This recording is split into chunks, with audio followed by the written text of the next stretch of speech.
But there's something special about Calcutta. There is something special about Calcutta. It's like it calls you back, you know.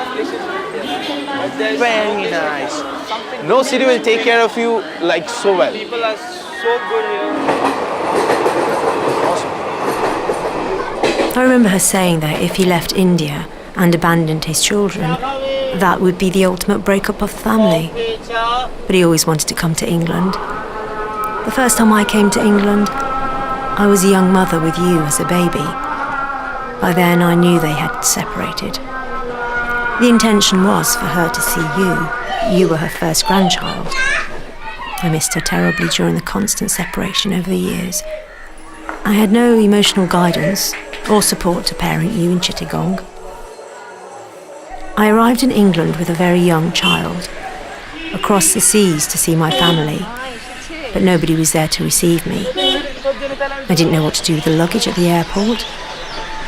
I remember clearly, it was a very warm day in London. The sun was shining. People looked more our skin colour than white because of their tan. But what I felt was a coldness and the feeling of being made to feel distant.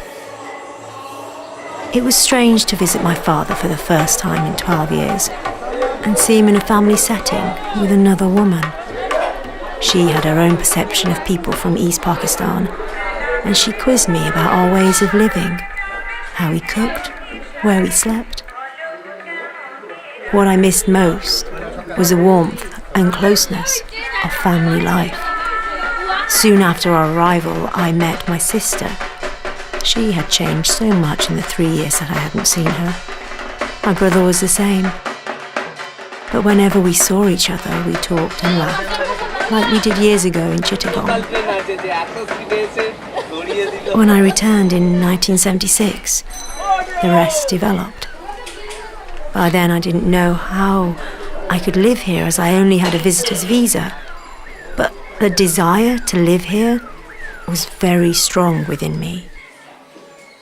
Shortly after that, your father and I separated.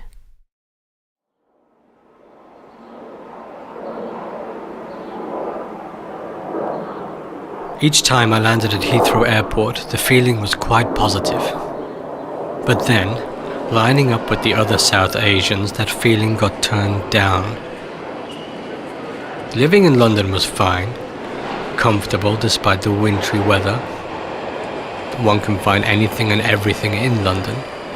Foods, commodities of all kinds are there from all over the world. That makes it truly global, cosmopolitan. Even housing is within one's reach.